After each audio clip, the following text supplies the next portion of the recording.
What is up guys, Thunder Studios here. Today I'm going to be taking a look at the Transformers Studio Series 86 Commander Class Optimus Prime. And by the end of this video, I'm going to be explaining to you why this is the definitive G1 Optimus Prime toy. Now for this review, I am going to be starting in his truck mode, because why not, and also this is how he comes packaged.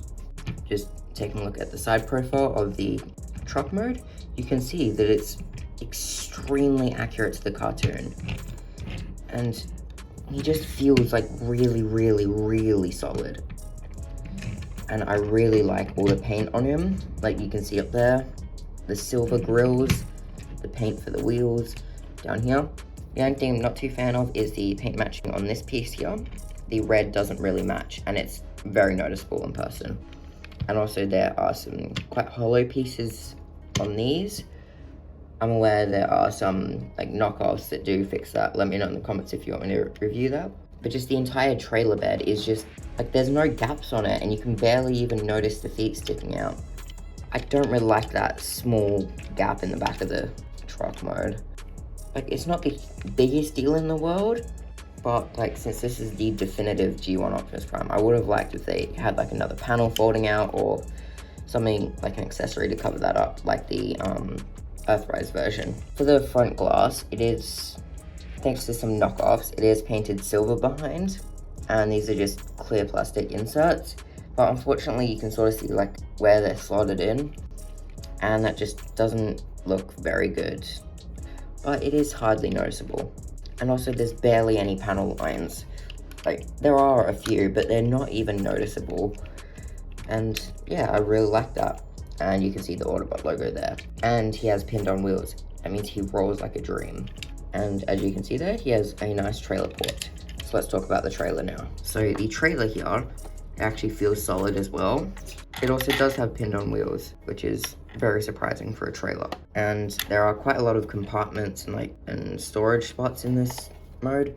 So if you take this back piece, lift it up, you get these pair of blast effects, and we all know what they're for, to recreate that very iconic scene with Optimus Prime jumping up in the air with Stan Bush in the background. Something that's really cool of this trailer is actually you can fit quite a lot of figures in there, like Detritus and Brawn. Ratchet can almost fit in there, but due to like these bumps on the top for his light bar, he can't really fit.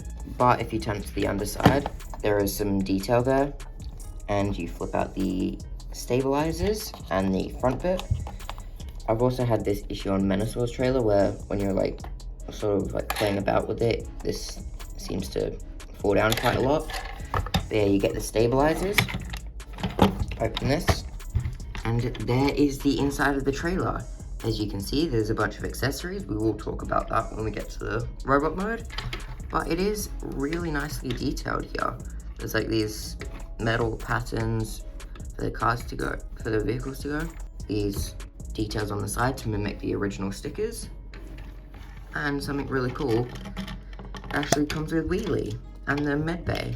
But let's talk about Wheelie. He's made in this light gray plastic, but painted in this very nice silver plastic. And also has pinned on wheels. That means he can roll excellently too. Plus he can also carry the trailer. And it's a really cool feature, you can actually add headmasters to sit inside, and you can also attach the med bay on top of it.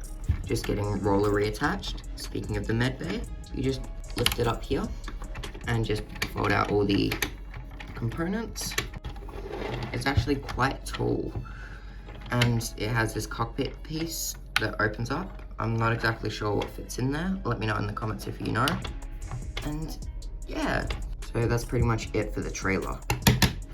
And it also has some detail on the outside with these like rib sections, this circle, and the Autobot logo with the grey stripe. Moving the trailer off to the side, it's time to talk about Optimus's robot mode. Due to the complexity and sort of how many steps there are in the transformation, I'm just going to do a time lapse of it. If you guys do want like an in-depth transformation video, let me know in the comments and I might do that. Yeah, let's get him transformed up.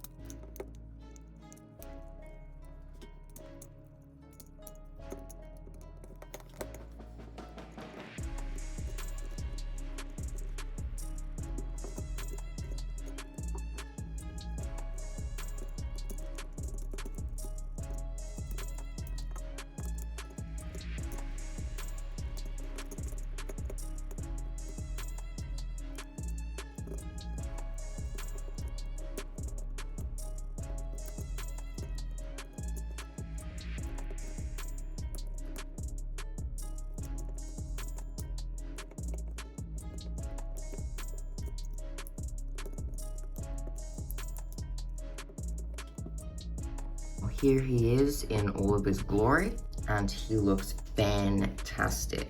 Very magnificent and very imposing.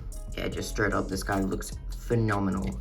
The head sculpt here, for some people it is a little bit controversial because it's not exactly one-to-one to the animation model. Even though it isn't, I really do think this is an amazing head sculpt.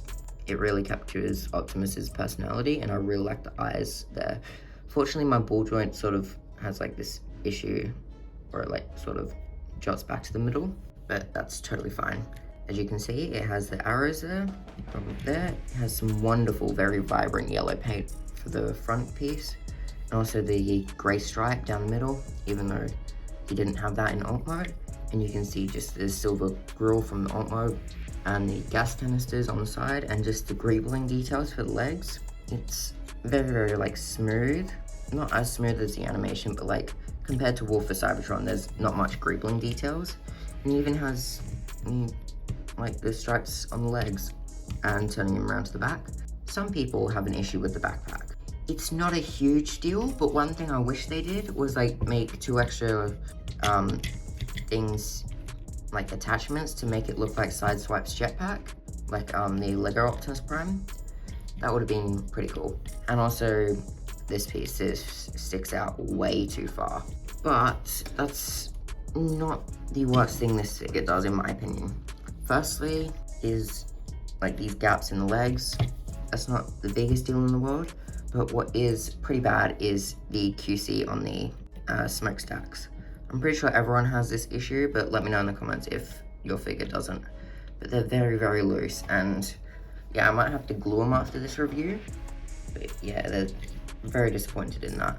And also in alt mode, these back panels tabs, I've had to shave down these pegs there because they just don't fit perfectly in alt mode. And as you can see back here, he also has some piston details, which is very, very nice. And if you turn in the leg, there's some more greeble details. And just the feeling of this guy, he's very like durable, very hefty.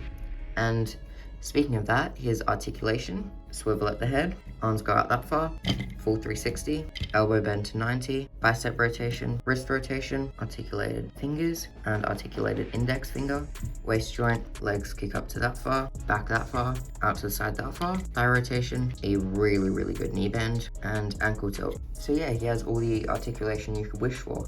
He can even do the very iconic pointing pose with his finger. And yeah, he can even do like all the poses from the movie, like the jumping in air shot, the dying pose, you know, when he lays on the bed. They're probably going to release a figure of that. Yeah, every single shot from the movie you can pretty much recreate with this figure. It's that good. And one thing I forgot to mention, forward and backward butterfly joints, which is phenomenal. Just, you don't directly pull on it to get the forward, you have to push it down and get it out, just because of how tight that tab is. But still, butterfly joints on a full-on mainline figure, that is crazy. And just in terms of looks, this is just ripped straight off from that cartoon model, straight off from the screen. It looks amazing. As for his accessories, like I mentioned before, the jumping in midair blast effects, the energon axe, which you can use if you fold in the fist, and mine is a little bit warped just because this is like rubber plastic, but the sculpting looks on point to the G1 show, whatever. It looks amazing. And the iron blaster, which has this really nice silver detail, and this isn't actually black, it's black plastic but painted in this really gorgeous looking gunmetal gray. And it also has some extra details. And for him to hold it, he just uses articulated fingers and just wrap them around. It is a little bit loose due to the very small peg in this hand, but that's not the biggest issue in the world. And you can like fix that with some like tape around the handle. It also comes with 2 blast effects, which are really, really nicely detailed. And they just go on the end of the blaster, or for the med bay on top of roller. And yeah, they look very, very cartoon accurate and just straight from the 80s show. And that's pretty much it in terms of accessories for now. You might be wondering why I haven't mentioned it yet, and yeah, I'm mentioning it now. That is the one and only matrix of leadership, and you sort of have to open the windows from the bottom because they're a bit of a pain to get out.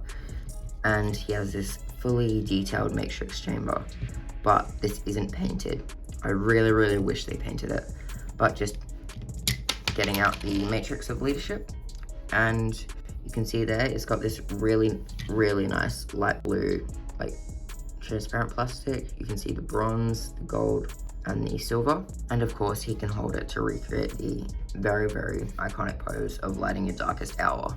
And yeah, this is just the Earthrise one repurposed, but it still looks very good. And yeah, it's the same one as Ultra Magnus and Hot Rod. And just quick size comparisons before I wrap up this review with different Optimus Primes I've collected. Here he is with the Earthrise Optimus Prime mold, but this is particularly the Shattered Glass version because I don't have the regular deco. But yeah, he's much bigger than this one. The Transformers animated Optimus Prime, and they also look really good together. Also the Gamer Edition one, pretty decent scale. And the Byway knockoff of the Rise of the Beast Studio Series one, the Age of Extinction Studio Series one, the Transformers Devastation one, and they look pretty good together. I know this was built specifically to scale with Studio Series Devastator. Both of them were built to scale, but this is to scale with the Devastation game model of Devastator. And finally, the Transformers 1 Optimus Prime / Orion packs. With size comparisons out the way, let's wrap up this video. So, what do I think of this figure? Well, in my personal opinion, I think this is a really good figure. Like, probably one of, if not the best Transformers figure, like, ever. Like, in terms of quality, paint, accessories. Even though most people don't like the trailer, I really do. And in my opinion, I think it is fully justified to be a commander. I know they have, like the More Than Meets the Eye collection have made a battle damage version, which is priced at a leader, but that doesn't come with like the extra bells and whistles that you get from the commander release. But it is definitely, on its own, it is not worth the same amount with just a stupid Megatron arm. That is way out of line for Hasbro and very overpriced. But yeah, it just comes with a really good amount of accessories, and yeah, this is the best Optimus Prime figure in my collection, and probably the best Chug Optimus Prime figure ever, hands down. And I'm gonna give this figure a rating of 10 out of 10. Perfect figure. It was #1 on my top 10 of 2025 list, and even though I got it a year later, it's really dang good. Don't forget to like, subscribe, and comment down below what you want me to review next. Peace.